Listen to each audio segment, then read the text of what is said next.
Okay, now. Here we are. Never settle down. Never settle down. Hi, welcome. Uh-oh, somebody's leaking. We have paper towels and other sorts of things for that sort of problem. Don't worry. Never fear. Welcome back for day 3. Everybody have a good day today? Woo.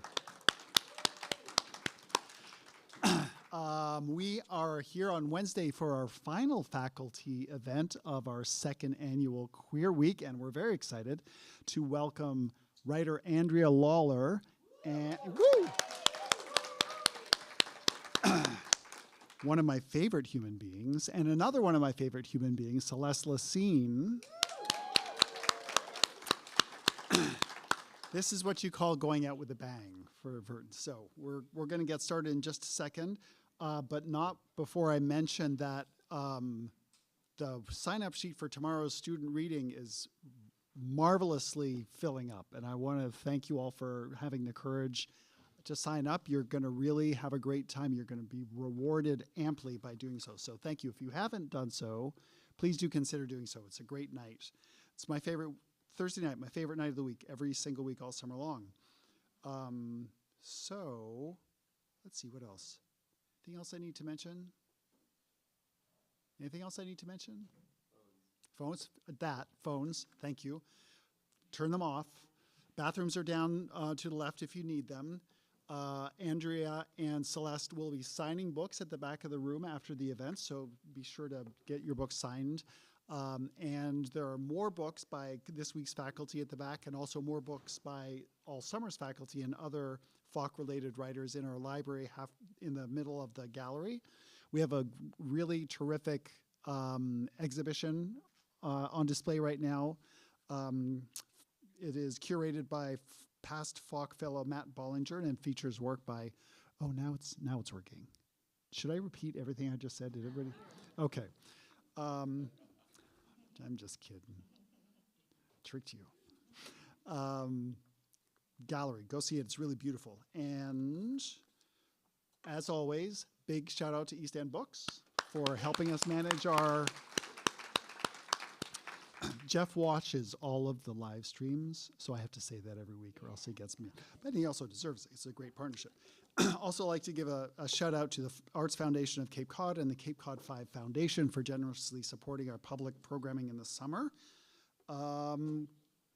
Cushions, people are discovering and taking advantage of the cushions. I'm really glad to hear that. If you need one, they're back there to help you cushion the event. And also if you need assisted listening devices, Fatima and Hannah can set you up with that if you need that, also in the back. We also have large printed printout, that's such an old-fashioned word. It's like that kind of, we don't do that anymore. Anyway, one of those for Andrea's work, if you need it. That will make your experience more enjoyable. So now I'd just like to get started. We're going to start with Andrea Lawlor, and I would like to invite one of their students up to the stage to introduce them. Please welcome Britt Russert to the stage.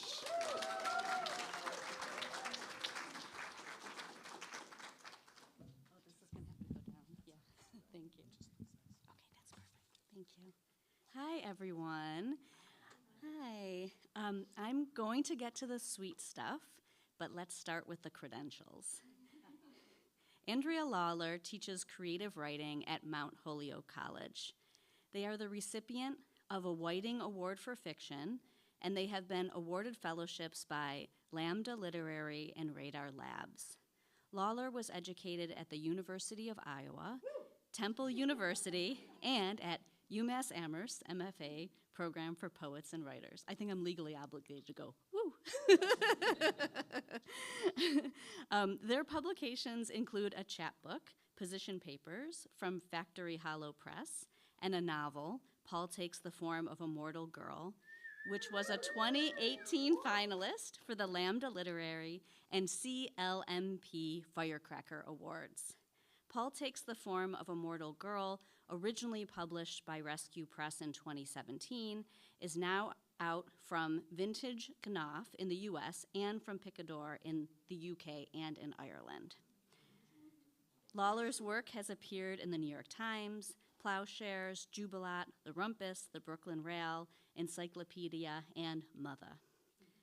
I will just briefly add that Paul Takes the Form of a Mortal Girl, it sounds like a few of you have read it, is a book that I recommend everywhere I go and to everyone I meet, from friends and colleagues to my hair person, cheesemonger, local kombucha maker, you know, so and so on.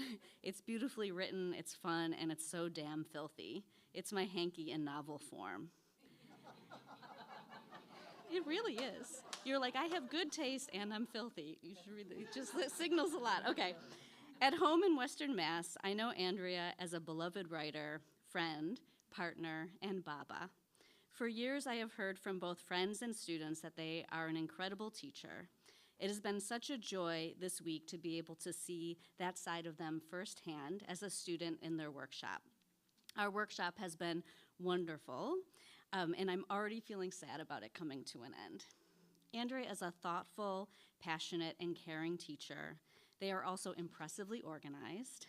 I'm taking notes, and I'm going to be stealing some of your strategies. I've been learning so much this week, and I know our whole class is grateful to Andrea for their razor-sharp insights, good humor, and for their generous and gentle relationship to student work. I also know that we all are grateful for Andrea's impeccable curation of Queer Week at FOC and for bringing us all together for this incredibly special week. So please join me in welcoming Andrea Lawlor to the stage.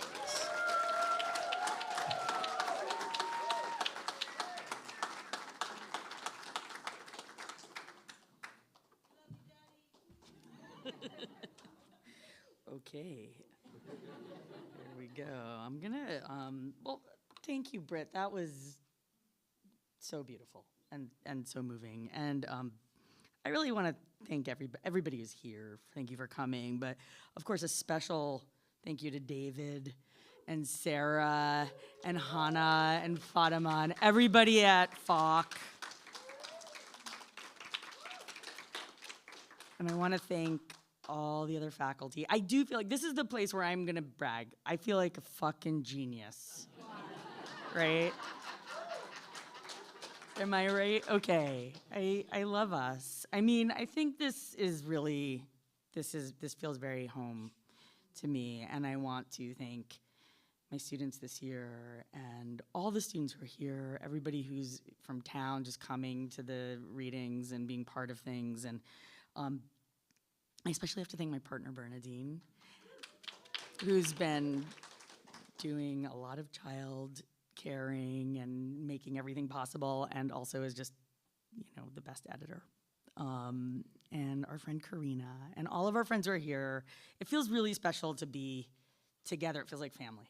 So I'm grateful to be here. I felt like I just did an Oscar speech. And now I'm gonna read some poems. I'm actually not gonna read from Paul at all this year. I'm just gonna try that out. I started writing this series of prose poems as I was finishing Paul, and so there's a funny connection to me. The chapbook came out first, and then I've been still writing in the series. It's a series of these prose poems that look sort of like, I hope, like little position papers, and they're called position papers, and they came about because I thought it would be great to just have my positions on things just like written out. And maybe like I thought, I could just have like a website or an app where everything was just, this is my position on cars. And you could just refer to it if you wanted to know. So I'm gonna read a few from the chapbook and then move into some of the newer stuff. The first one I wrote was called Position Paper Number 1, Cars.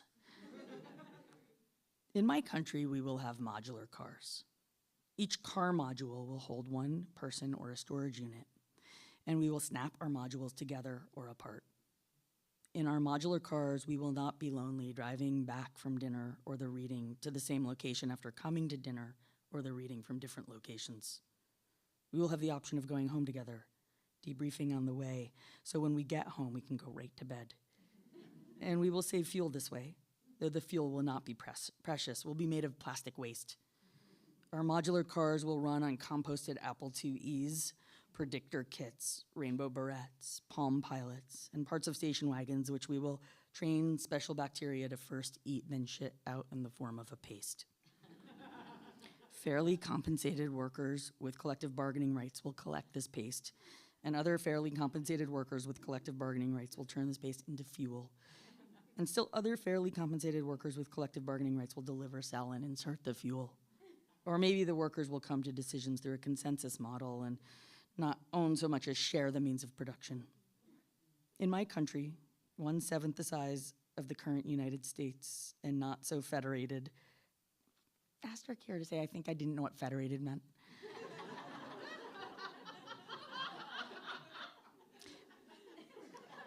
We will systematically use up all the broken plastic objects people's step-aunts and fathers have been hoarding in their garages. We will thank our hoarding relatives and comrades in our minds as we watch the stars from our downy bed, all talked out. And the next one I'm gonna read, what did I decide? Yeah, I'm gonna read taxes next. One thing is, as a fiction writer, you get used to never titling anything, so then when I write poems, they have to all have the same title, or like the title convention, because it's very hard. Poets are amazing. You just do it all the time. Just title things. Position paper number 4, taxes.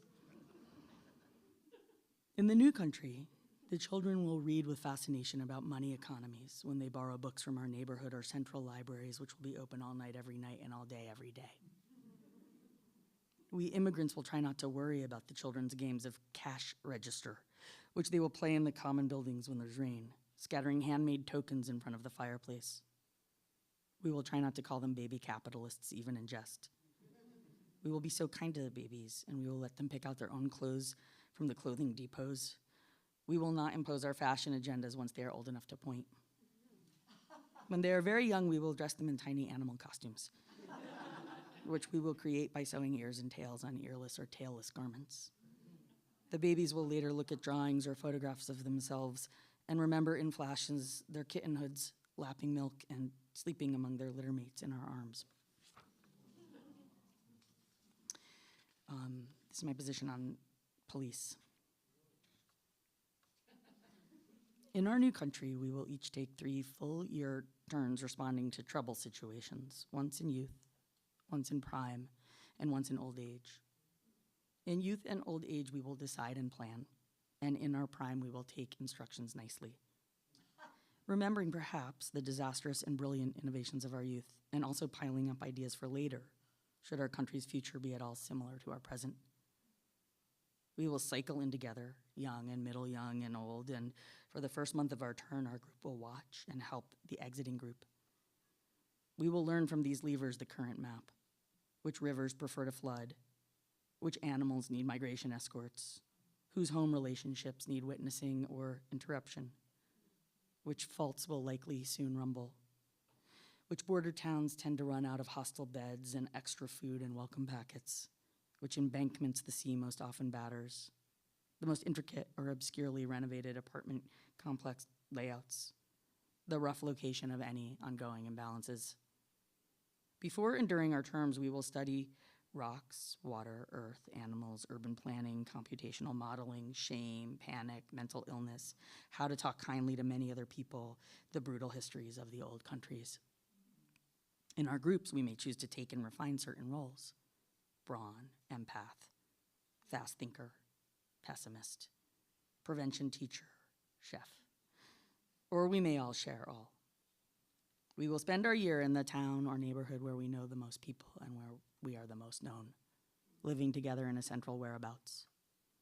Each responder's house will have an elaborate kitchen garden and town-stocked larder, a departure pole, all manner of hoses, hatchets, patching supplies, sandbags, lifeboats, and specialty vehicles, a warren of soundproof therapy and massage and quietness rooms, and at least 1 dog and 2 cats, plus an animal-free wing for the badly allergic.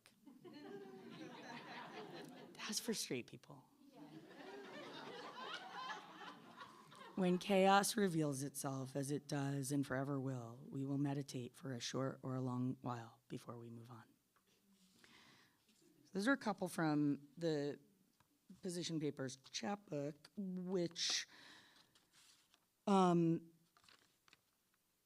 have continued the series. And so I have been sort of working on the series for a while, and then it kind of fell off when the pandemic started. And I thought, oh gosh, the current history is changing so fast that I don't know what the speculative future might be. And there was so much mutual aid actually happening too, that it was sort of like, oh, more things and fewer things are possible than I thought. So things started shifting, but I've kind of gotten back to it. And I'm gonna read a couple. I'm gonna read one more from before the pandemic, which is position paper number 19, Donald Trump. And I'll say that I wrote this in the summer of 2016 when I thought, here's a funny footnote. You know, this poem will not be of interest any time later. No one will even know who that guy was, just a silly little guy. So I was not correct. I mean, okay. In our new country, we will notice, cherish, entirely disregard time. Inhale hours and exhale days, float and surf and snorkel in the minutes and years, time like a blanket over or under us, wrapped around our beach-chilled skin. Our time will be free of owners, a fact of life on this particular planet, like air and sea, like the moon, like moss or dung or fingernails, like baby deer, like our love, like that song you dreamed last night and forgot this morning. Time will be sovereign to itself alone, but made up of us as much as we are made up of time. We will be time's moving parts, time's tiny turtle spawn, time's tentacles reaching out through the underwater galaxy. How will we rid our countless old earth languages of the ancient metaphors? How will we sift out the good, refusing to spend or borrow or waste or save? And actually, I guess this next one, position paper number 22, Gay Pride. This might have been from the summer before. This might have been summer 2019. But it had a different resonance in the summer 2020. Oh, and I think I was tinkering with it. In the new country, we will parade on irregular occasion and in small packs through some adjacent streets at dusk or maybe in the morning light. We will wear elaborate costumes to honor our beloved elders from the old countries or imagine our beloved descendants in future worlds. We will bring with us small wrapped sweets, pretty stones, maybe a few lines of a poem wrapped up and tied up in strings, anything shiny, little stuff we will offer to people we don't recognize and which they will open later in secret joy, a reminder of the pleasures to be found with strangers. And that feels like a very Provincetown poem to me. I'm gonna transition into, this is still one of the position papers, but I've been, since that, like summer of 2019, and then with some interruption, and now again, I've been doing this practice with this wonderful group of these young poets who for some reason are letting me be part of it, where we each take a day of the week and send 100 words to our group. And so on the first day, Oliver, who taught here last year, sends 100 words to our email thread, and then the next person picks something, angles off a word, an image, a line, and my group is doing that, my class is doing that this week, which is really, really fun. So this is one of the hundreds, and actually the Gay Pride one was too, but this is one I wrote last summer, thinking about Provincetown. I think I wrote this here. Sharks. In the shark's new country, also the shark's old country, sharks will feast on fatty grays, on morsels of sea turtle and smooth, long, thin squid, as the land floods and ebbs in moony rhythm. In the eelgrass's country, also the widgeon grass's country, the smallest scuttlers will tickle as they shelter. The oysters will bulk up against the blades. Piping plovers will snack on salty worms. We will leave the sharks to their sharking, the grass to its grassing, the seals to their curious parades. watching us watch them as we dance improbably on the shore, work break discos on the dusk cool sand. So one thing that happens when you're in this kind of like ongoing back and forth relationship with these other writers is that when something happens in the world, you have a little bit of a forum to catch it. And so we all found this fall that we were, unsurprisingly, writing a lot about Gaza. And I'm gonna read this, which ended up being 200 words, but it started as 100, which is a kind of an interesting thing. I really love the constraint of 100. I love a constraint, because it's just my mind is so busy and, you know, it just quiets me. But here this one is position paper number 30, Genocidal Theocratic Ethnostates. In our new place time, we will remember those ancestor heroes who live streamed from sieges, who chanted on streets, rescued strangers from rubble, marched downtown, blocked highways, ran out for bread, who delivered babies in hallways, set broken bones, dug graves, who organized fuel sharing, found water, rocked teenagers to sleep, who sheltered little bodies with their own bodies, who blocked the transactions of the old world, who unbuilt the walls, unbuilt the states, our ancestors who neatly saved bricks, melted down steel, sowed cover crops, who showed us how to make new in the shell. We will honor our gone with altars, with prayers and dance parties, with meetings and skill shares and working groups, on ladders painting murals, on knees weeding, submerged in swimming holes, stirring old country soup, with poems and t-shirts and new names, songs we sing with babies and comrades on work shifts. We will honor our ancestors' failed attempts and kindest desires with study. We will honor our ancestors' griefs with remediation of the fields and seas, the rivers and the mountains. We will honor our descendants as we tend each other, this committee of trees and foxes and humans and chipmunks, this community of dirt and rain and sweet, sweet air. No, thank you. That sounded like I was ending. Should I just end there? Because I have a couple more. You do a couple more. Okay, I'm gonna do a couple more. I'm gonna stay in this place for like 2 more poems, and then I'm gonna go to a different place. So just content note. These are 2 more of the poems I wrote in the fall that were, or I think these were the early fall, maybe well, you'll find from okay. Rough. I saw my dead kitten yesterday out the window. I left my Zoom call, ran outside. He looked at me under the arbor vitae, trotted off. I stopped, didn't want to scare him. He headed over to Orchard Street. I buried Rough. I dug the hole. I unzipped the bag and identified him, or maybe he's been in the backyard for 2 years, dodging the foxes and cars. Maybe he's been in someone's house. Maybe Hind got out of the car. Maybe she's with the EMTs. Maybe they're in someone's house right now eating soup. Maybe everyone's actually alive.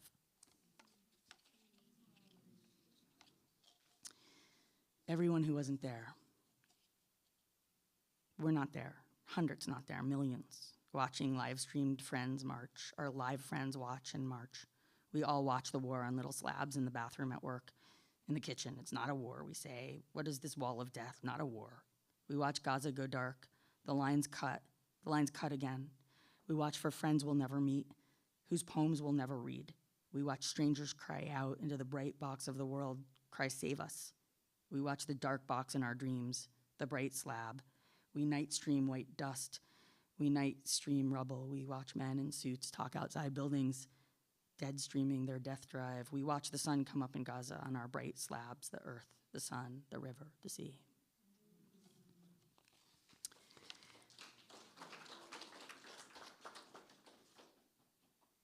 Now I'm gonna change things here for a little minute, very quickly. But am I? Not really. These are more of the hundreds. I was writing these in September and into October, and then I had been asked last year to write a forward for a new edition of Virginia Woolf's Orlando. Yeah, and I was so flattered and excited, and I felt so prestigious. And I was like, oh, this is going to be great. I'm going to get into it. And then I, remembered Orlando. I went back to it, and I ended up really dragging out the process. And it took me 7 months to produce 700 words, and I pushed the production schedule of the book, and it was I was totally, yeah. And then of course I go into a bookstore in January and I pick up a different edition, and I'm like, oh, Carmen wrote an incredibly gorgeous foreword, and I did not need to go through that, which you should all read. But that's coming out in September. But this is I would say the outtakes of that, and I'm thinking also for my group just to see some of the places in which, like Cam, maybe I have a lot of ambivalence about this essay that is coming out into the world, and these are little hundreds that also on my mind. Orlando Diary 1. Wolves are not what we think, are more or less solitary, are more or less pack, are more or less cozy. This wolf is anti-time. This story is wrong time. We tell the story, I am like a wolf. I am spacious and against time. I bite. I mate for life. I know a tree. There was a Russian girl once. We tell this story. The cold is not what you think. Time is spacious and fresh for the wolf in the frost. The wolf is not the girl. The tree holds the words, our breath, the Spanish sailor's song. Orlando Diary 2. The great frost traps the workers. The snap thaw frees the boats. Where does white time go, unfrozen? Snow back to water, back to the deep, dark night of the sea. What does it mean to not be something, but to be like something? And the desert, the deep night sky, the hot, cool sand. Comparison is metaphor, is gender comparison. Is king kidnapper, is captor captive? Is the sheep a boulder, the wolf a rock? Is the sky good to eat? Life in a lover, wolf prey. I realize yet again, I've been reading through my whiteness this whole time. Orlando Diary 3. Empire never sleeps like gender never sleeps, like anxiety, like simile, like a motion sensor, like a hungry cat in the still before the night. Feed this hunger without end. Feed simile, feed noun. Wake up, never mind. All afternoon I type and delete. Unasked, this computer corrects vellum to vulnerability. Unasked, this computer says vellum is the see-through skin of a baby. All night I watch blue light through glass. Anxiety, that angry cat, wakes me again in the dark. Empire wakes. How do I protect my soft face from this cat who I love? Thank you.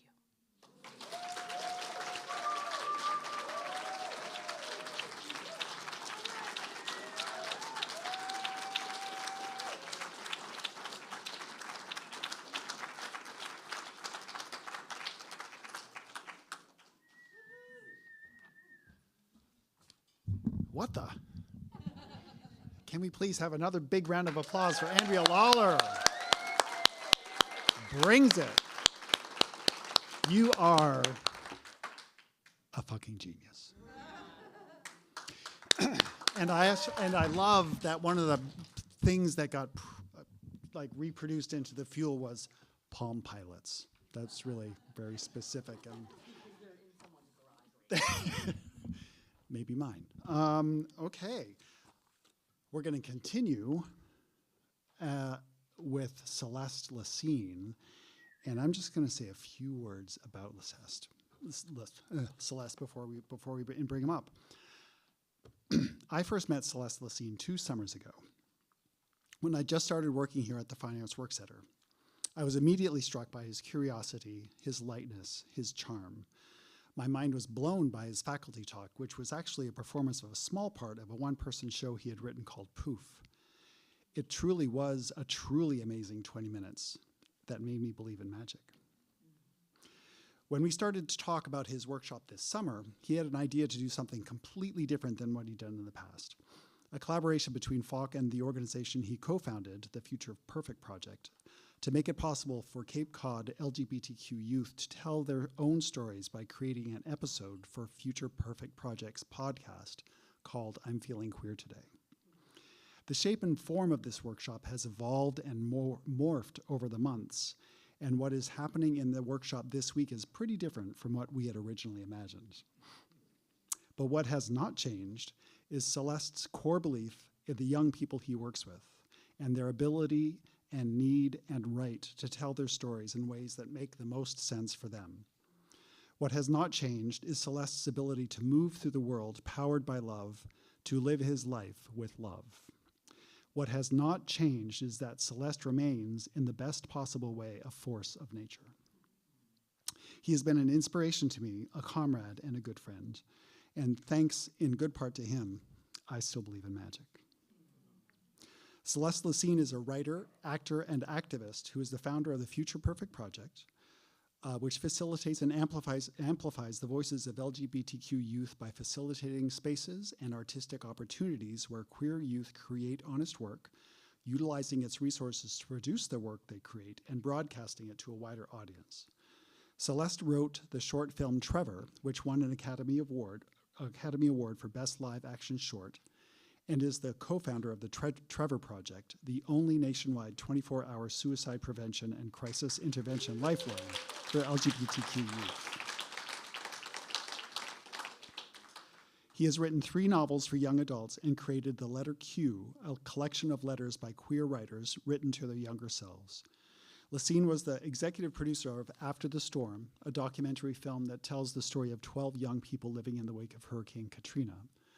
An actor as well as a writer, Celeste has created several award-winning solo shows, including The Absolute Brightness of Leonard Pelkey, Word of Mouth, and One Man Band. Please join me in a big Falk welcome for Celeste Lecesne.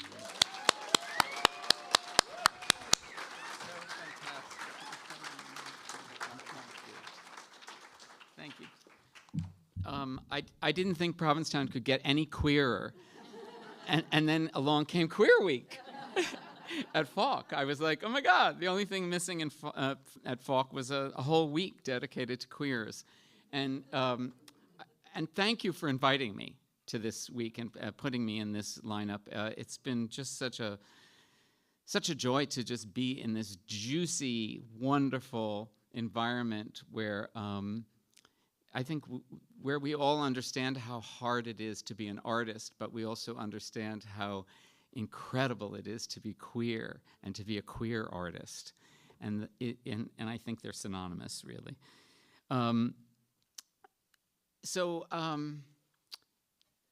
Thank you for this place and for what you've done, Sharon, really.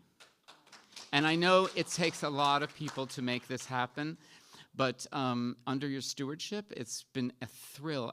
The other night we were at the faculty gathering, and I realized when everyone was going around, this is my first year, this is my second year. I'm like, I've been doing this for so long here. I felt like the grandpa all of a sudden. I think I even cut some years off the number I've taught here. But it's just been such a joy to watch the transition of the Fine Arts Work Center in the past couple of years, and I'm so proud to be a part of it. So I wrote this because I was going to try to figure out how to explain all this. So when I was in my early 20s, I met a man at a party who had a pretty impressive job in show business. Though when you're in your early 20s, just about anybody with a job in show business seems impressive. Anyway, we got to talking, and the reason I remember this man is because he tells me point blank that I will never make it. Not big, not in this business. Oh, really? I say to him, yes. And do you know how I know this? He asks me. No, I say, I don't know, noting that I say no twice in the same breath, as though something deep down inside me doesn't really want to know. But never mind, here he goes. He's on a roll, the man. Because he says, you are too gay. And that gay word slices clean through me, like a bullet through butter. But hey, I grew up with people saying worse than gay to me. They raised fists, sticks, and once a boot to make their point. They called me fairy and sissy and girly boy, and that was just to get my attention. I hate to say it, the man says, in that way that some people just love to say. But gay will get you nowhere. And just like that, I'm done for, transformed into a common loser without my say-so. So I say, fine. But wait, let me get this straight, I say. Are you suggesting that in order for me to make it big, I will have to be less gay? Oh, no, he says, that's my point. You couldn't be less gay if you tried. And then I astound myself. And I say to the man, well, then I guess I'm going to have to change my definition of success. This won't be the last time that it happens. It'll go on like this for years. Others will come along telling me to tone it down, butch it up. Don't dance so much.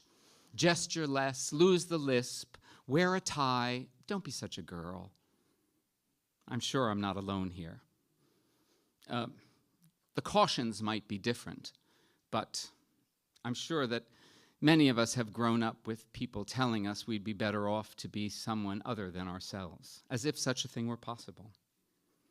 The good news is I never stopped being myself. It wasn't easy. But eventually, the business of being myself allowed me to tell the story of what it was like to be, at 13, to discover that I was gay. I called myself Trevor, and this 15-minute film became an Academy Award-winning film, short film, and the film went on to inspire the founding of the Trevor Project. Who would have thought that the thing that I was so ashamed of as a young person would turn out to be the thing that saved not only me, but also the lives of so many others? As my beloved friend V once wrote, formerly Eve Ensler, in case nobody knows who V is, we give the thing we need the most in order to heal the broken parts within us. And this is certainly true of Trevor and I. We saved each other's life. As the co-founder of the Trevor Project, I've had the good fortune of being on the front lines as a couple of generations of queer young people have come of age.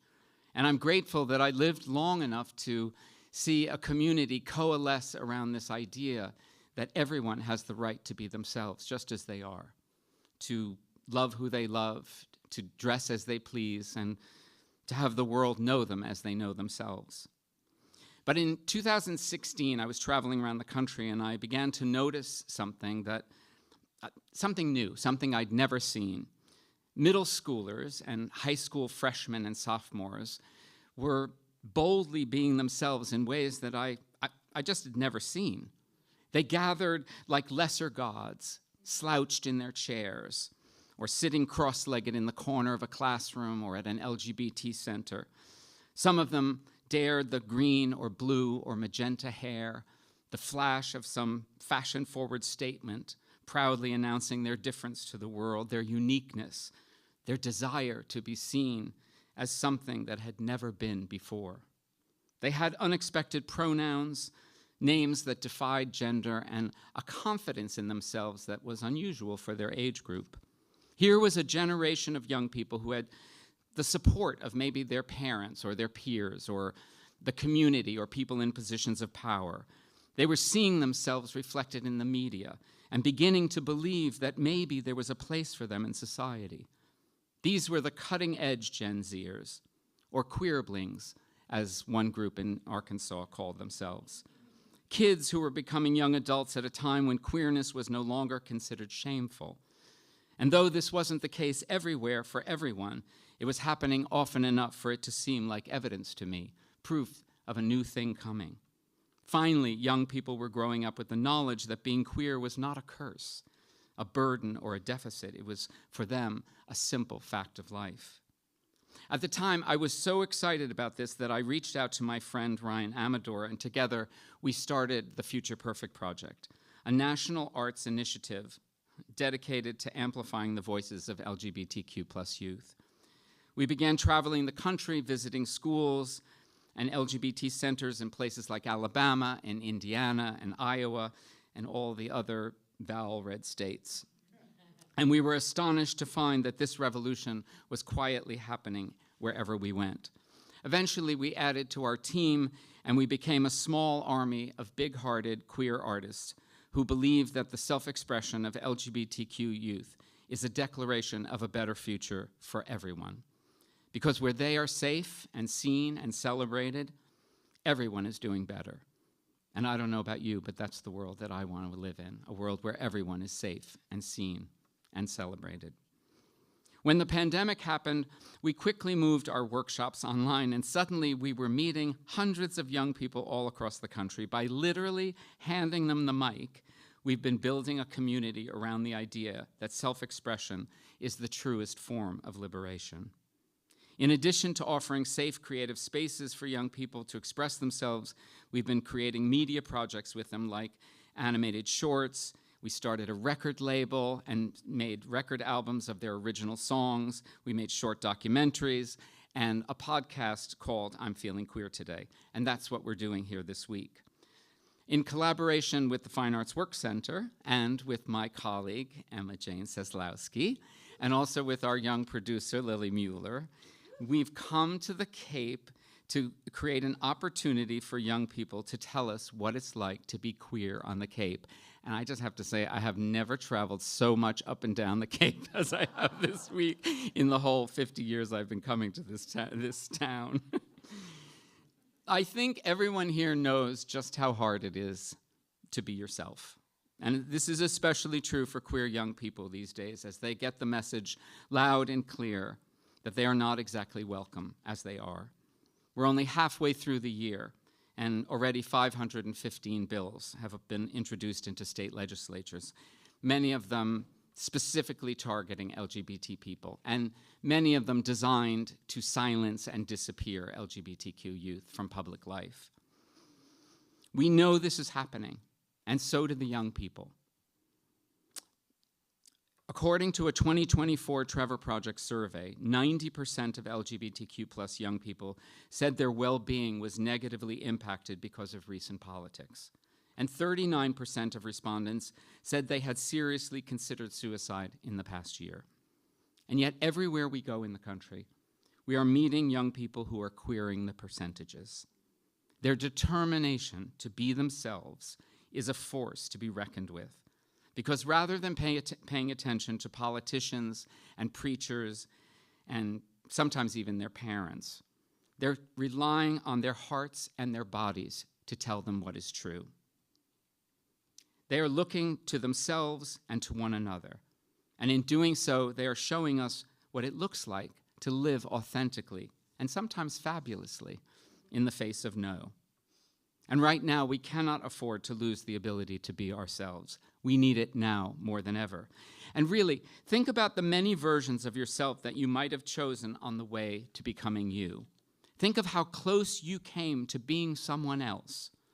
And then ask yourself, how did you know to be this?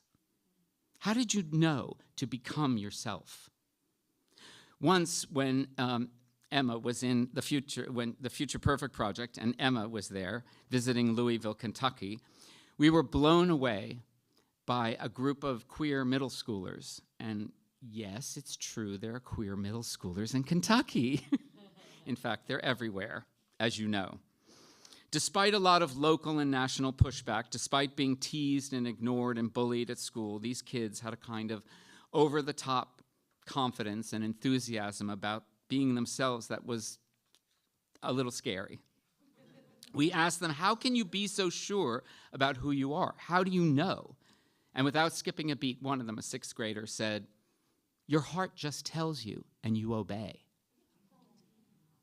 7 years ago, my heart told me to embark on this journey into the queer heart of America. And I obeyed. I had no idea how dramatically my life would be upended and reshaped by my involvement with the young people we met along the way. They even inspired me to change my name and pronouns, but more importantly, they changed the way that I think about the future. By spending time with them and getting to know them, I began to see that they are living in a future that hasn't yet arrived. Just as I felt out of sync with the world around me when I was a little gay boy coming of age in the 1960s and 70s. These 15, 16, 17, 18-year-olds are feeling the discomfort that comes with living in a world that wasn't made with them in mind. They're showing us a possible future if only we will look and listen. They are not a problem to be solved. They're not a project to be managed. They are the future of the world, and like the future of the world, they are in the process of becoming and unknown to us. And yes, from time to time they get depressed and discouraged, distracted, bored, confused. They fall into despair, but who doesn't these days? And yes, they may change their names, their hair, their pronouns more frequently than you think wise. And it's true, they are often asleep to their own potential and unable to get out of bed for the whole week. But they are alive. Our job is to see them that way and to meet them where they're at and then raise them up. To the young people who are here today, I want to thank you.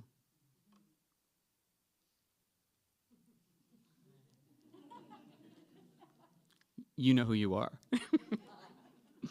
I'm grateful that you're feeling so full of yourself, so alive and alert, so ready to live into the impossible world that we've created for you. We need you right now. You're not only redefining what it means to be L or G or B or T or Q or I or A, but I believe that you're redefining what it means to be human.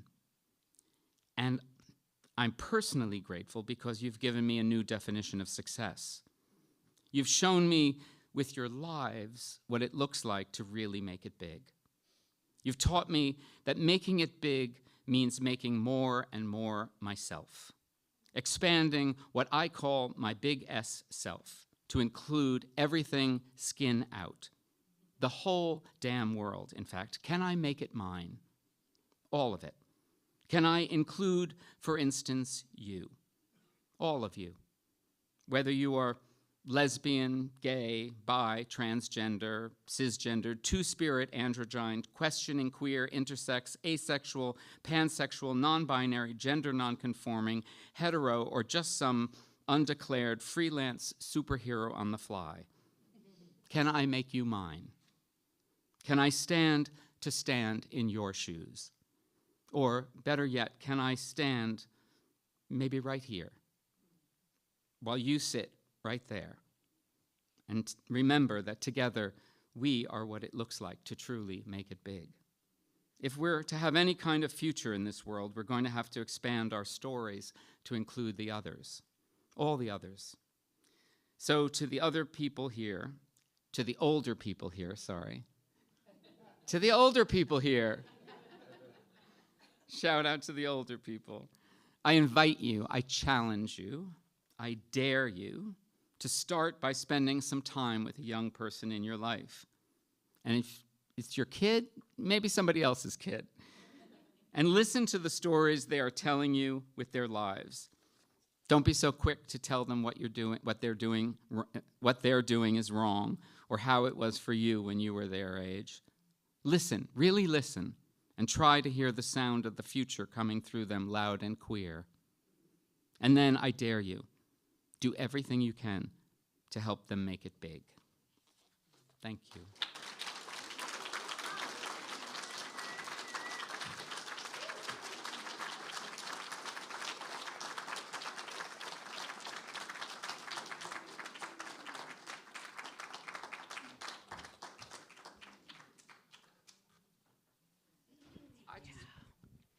Oh my God, Celeste. I just want to say something I forgot to say in the beginning. Thank you so much for giving us a way to feel and think about Gaza. I feel like we need more public spaces where people can grieve. We just need it, and we're not getting it. And even this tonight was an acknowledgement of something I think we're all feeling on some level, this incredible loss. So I just want to say thank you. I appreciate that, and I'm grateful for everybody who's doing work in support of justice for Palestine and in solidarity with all the people in the world who are living through genocide. And I think we're here today together. It feels really like a beautiful expression of togetherness, and the idea that we can grieve together feels also very queer to me. Something that we've got a lot of practice doing as a community. So I'm glad to be with you all. Anybody have any questions for our wonderful faculty? I started off with a question to you, actually. Well, because I read something about it, and I think it's really helpful to hear, and I think it's something that you and I both share, which is I was 40 years old when Trevor became a thing, when the film won an Academy A Award. massive worldwide phenomenon. Yeah, and well, the phenomenon came later, but the film won an Academy Award when I was 40 years old. And you've written about the fact, like, you thought, like, it was so late in your career, and I just think it's important to talk about that your book landed at the exact right moment in the culture, when it was needed. And Trevor came into the world at the exact right moment in the culture when it was needed. Like a year later or 2 years later, it would have been passé. 2 years before, it would have been passed over. So I don't know. I thought maybe you could talk a little bit about that. Well, I feel like just listening to you talk about it is more interesting, honestly. We're not going to get anywhere. But I do think like there's something really. I do think for all of the people who are making work and who are here today, it is good to remember that, and I'm really glad that you're bringing that up, because I think it is. Like for me, how old was I, like 46 or something, when I can't even remember. It was a long time ago. And I remember talking to this sweet young publicist who was working with Rescue Press to help the book get out in the world and like send review copies and stuff. And I was like, Jeremy, should I write like a personal essay about being like, you know, like an older writer with a first book? And he was like, that's not a thing anymore. You don't like, it's like, he's like, that's totally, it's so common that you don't have to like write a personal essay about it. And I was obviously really grateful, because that's my fear, is having to write a personal essay, as you heard about with Orlando. But I think it's really like a really common story for queer and trans artists, for artists of color, for working class artists to be putting work out into the public sphere, you know, not like 30 under 30, right? Like much older. And I think that there's a lot of benefit to that. But also, I also think that sort of sense of sometimes a piece comes out at the time where other people are ready for it, and that's like really lucky. Yeah. But this idea of that we're late bloomers as queer people, certainly for my generation, because I feel like I didn't get to date in high school or during college years, and like you have to do that in your 20s and 30s, which is so awkward, because you had no practice as when it was actually supposed to be the time that you were doing it, right? So that's why I didn't do anything until I was 40. No, I mean, I love that idea of being on Queer Time, and sort of like, I always feel like I'm off track, but I don't want to be on the track. Like, the more interesting things are happening off the track. For sure, yeah. Okay, with that, we'll just open it up to other people who are off the track. Or maybe we'll just keep talking. I know, but if you have any questions for us, we're happy to try and answer them. Yeah. First of all, thank you so much for sharing, both of you. It was so moving.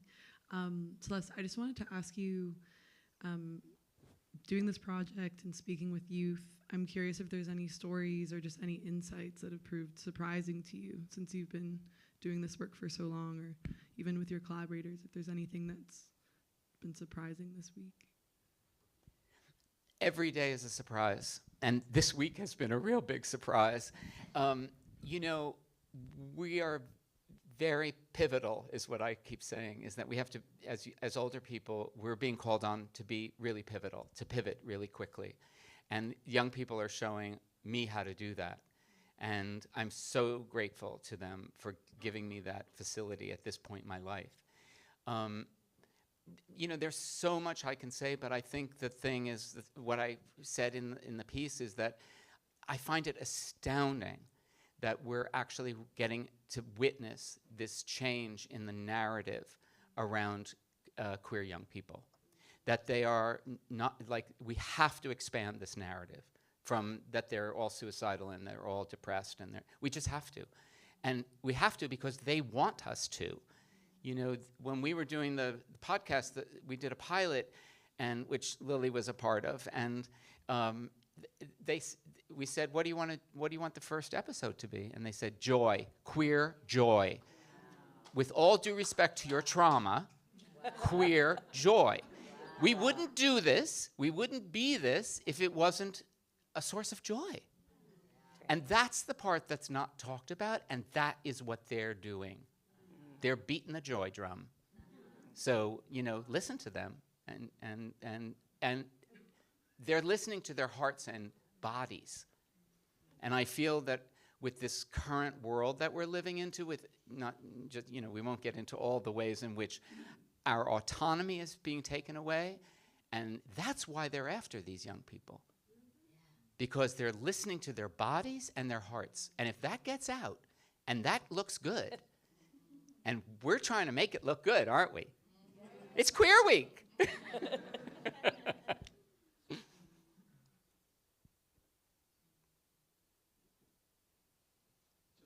Here comes Hannah. I don't think I need it, but okay, I won't boom. I have I have a question that I'm not a parent, but I feel instinctively, I wonder for you in all of these circumstances that you've been in all over the country, and maybe it relates a little bit to what you just said, but were you ever scared for your young friends that you've met? Is there that kind of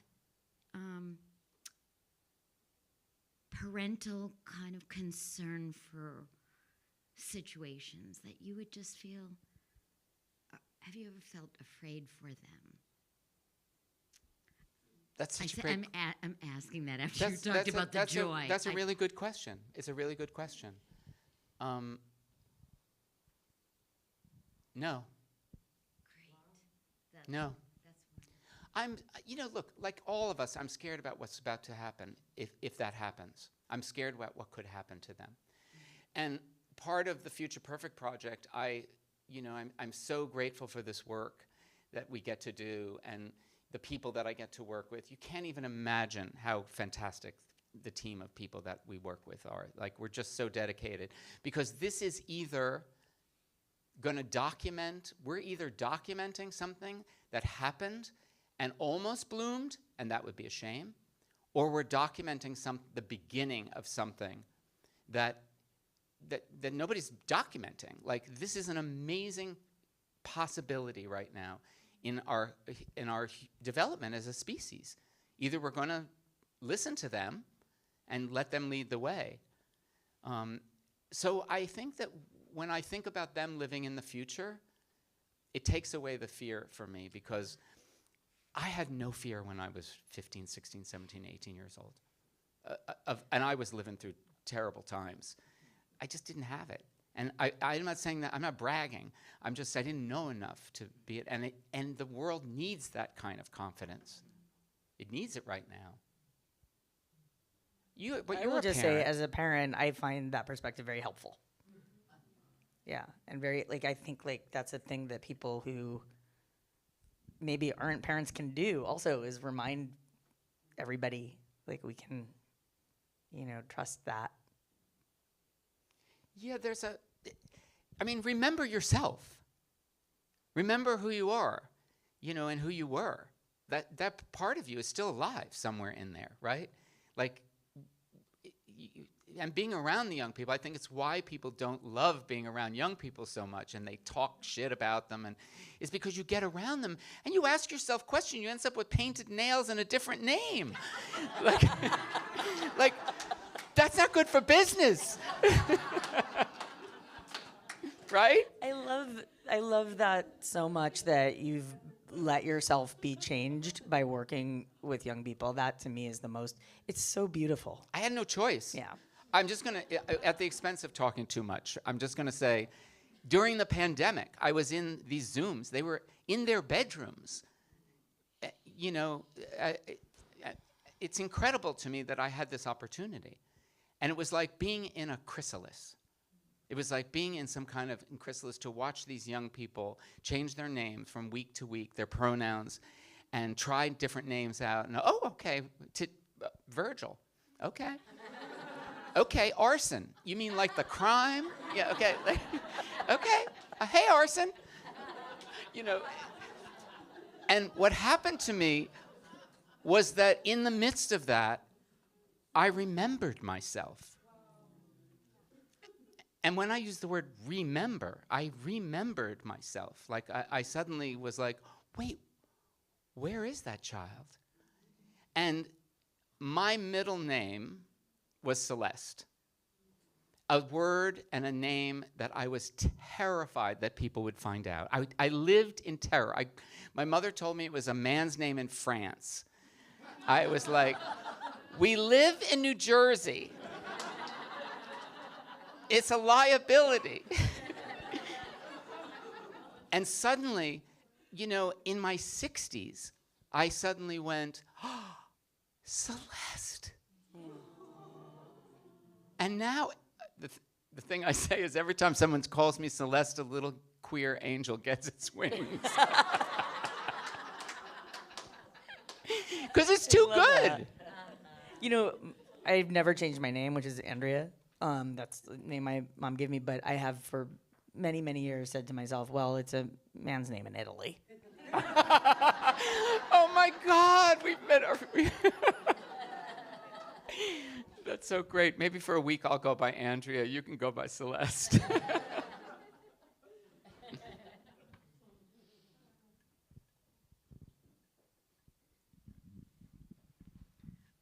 Speaking of queer joy, which was a little bit ago, but Andrea, your book brought me so much queer joy.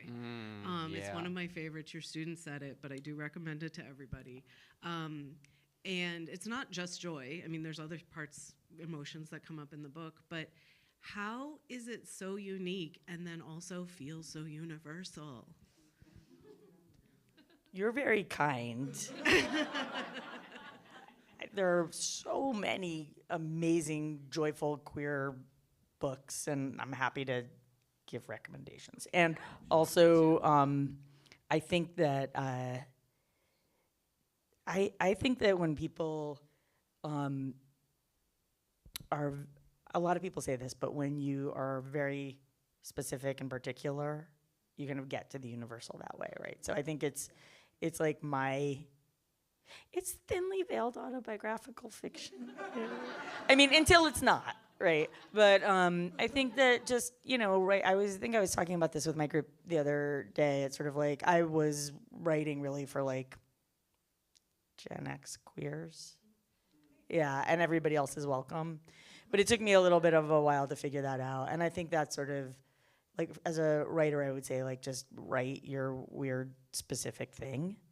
And as a reader, my mind is blank, but I put a lot of things on Instagram. So if you want, like, a lot of joyful queer books, I will email you some. Thank you.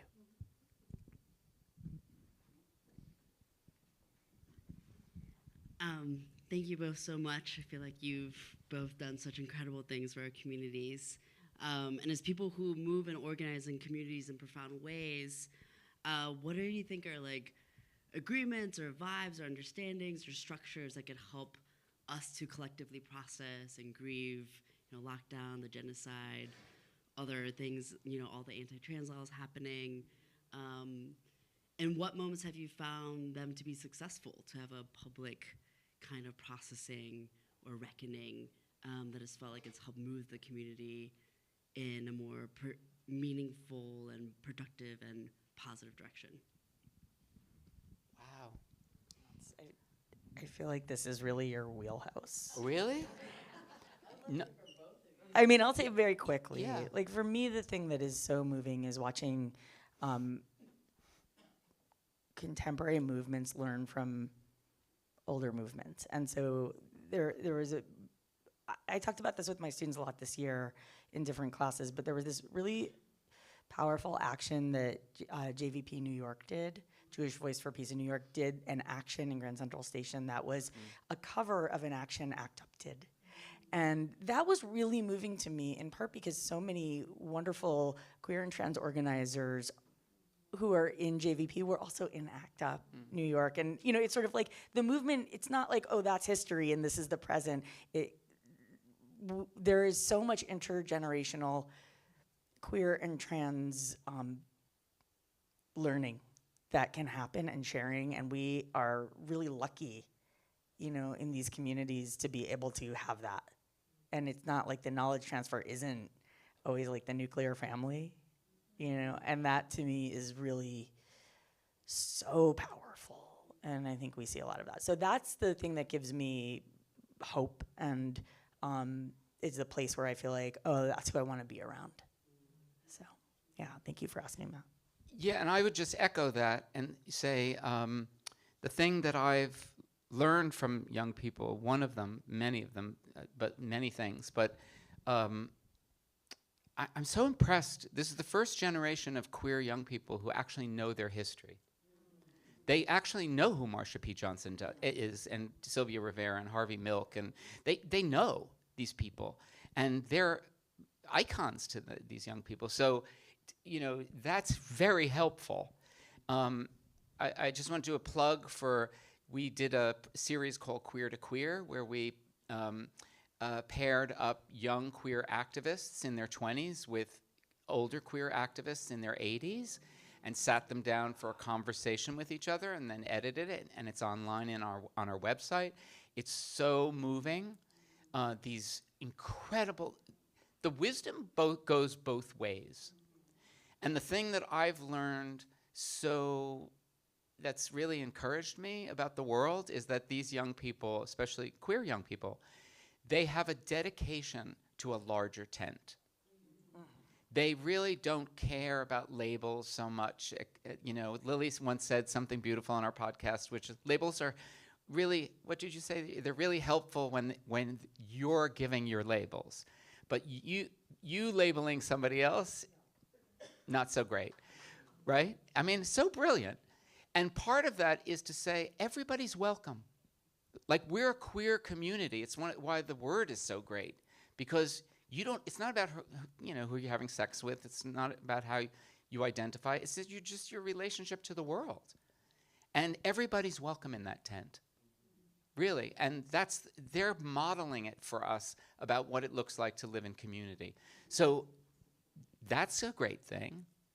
And I'm just going to throw this in because I learned, somebody said this the other day. One of our space agreements that we have with the young people is assume best intentions and tend to impact. And I have a friend who's a community organizer, and she said, I think it's more helpful in this community to think assume trauma and tend to impact.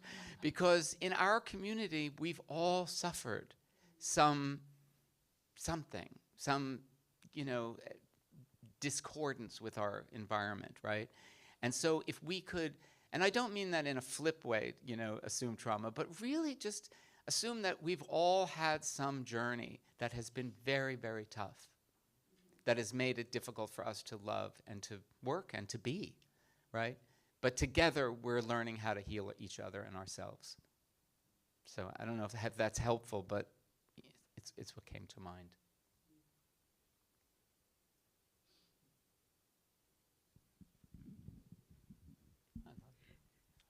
Thank you both so much for so many amazing answers. One more question for both of you of what you started your discussion with about coming into your careers, on the inroad path, going off track.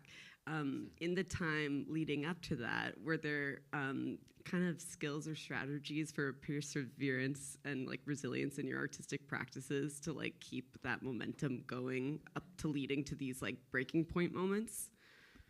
Beautiful question. Such a good question. Beautiful question. Go. I think my number one skill is listening to good advice, particularly from my partner. I actually that's actually really true. I think listening, like being open to good advice. But then the other thing I will say is, even when somebody is giving you the absolute best advice and has your best interest at heart, or when you're in, for instance, a workshop with many people who are not understanding what you're doing and want you to do something very different from what you're doing, any of those scenarios, when you find yourself really insistent on something and you don't understand why, this one thing, since you asked for advice, I will say it. Listen to that. Whether it's coming from somebody who don't get it or somebody who really gets it, and you have a different feeling, you got to listen to your own feeling, and eventually you'll hopefully understand why. That's coming from me. People kept telling me to do this one thing, and I kept thinking, I can't do it, but I can't explain why, and I would just go and cry. And then later I figured out why, and it was the right thing. That's beautiful. Yeah, I'm going to do that from now on. I think the idea of a career is ridiculous. A career, I always say a career is what other people think of your life. And the reason why is because you don't start out with this idea. You really just did the right thing at the right moment. You were given it. You were like, okay, they won't hire me as an actor. I'll write my own shows, right? Like you find a way to be able to bring your gifts to the world, one way or fucking other, right? Like that to me is like, I just want, when I was 7 years old, I made a, I can't believe I'm saying this to a room full of people. When I was 7 years old, I made a vow that I was going to love everybody in the world.